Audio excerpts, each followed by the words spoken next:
പ്രതിഷേധവുമായി നടത്തിയ മാർച്ച് സ്കൂളിന് സമീപം പോലീസ് തടഞ്ഞു. Kerala vision news, Thrissur. 2030 Commonwealth games ഇന്ത്യയിൽ നടത്താൻ അപേക്ഷ നൽകുമെന്ന് കേന്ദ്ര മന്ത്രിസഭാ യോഗത്തിലാണ് തീരുമാനമായത്. അപേക്ഷ അനുവദിച്ച് നൽകിയാൽ ഗുജറാത്ത് അഹമ്മദാബാദിൽ മത്സരം നടത്താനാണ് മന്ത്രിസഭയുടെ തീരുമാനം.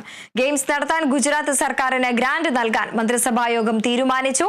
2023 ICC ലോകകപ്പിനുൾപ്പെടെ ആതിഥേയത്വം വഹിച്ച സ്റ്റേഡിയമാണ് ഗുജറാത്തിലെ നരേന്ദ്രമോദി സ്റ്റേഡിയം. അതിനാലാണ് കോമൺവെൽത്ത് മത്സരങ്ങൾ നടത്താൻ ഈ സ്റ്റേഡിയം തെരഞ്ഞെടുത്തത്. കോമൺവെൽത്ത് ഗെയിംസ് ഇന്ത്യയിൽ നടക്കുന്നതിലൂടെ രാജ്യത്തിന്റെ ഏറെ കാലത്തെ അഭിലാഷമാണ് സാധ്യമാകുന്നതെന്ന് മന്ത്രിസഭ വിലയിരുത്തി. തൃശൂരിലെ വോട്ടർ പട്ടിക ക്രമക്കേട് ആരോപണത്തിൽ കൂടുതൽ തെളിവുകൾ പുറത്തുവിട്ട് DCC പ്രസിഡന്റ് ജോസഫ് ടാജറ്റ്. മണ്ഡലത്തിൽ 100-ലധികം വോട്ടുകളിൽ ക്രമക്കേട് നടത്തിയതായി കണ്ടെത്തി.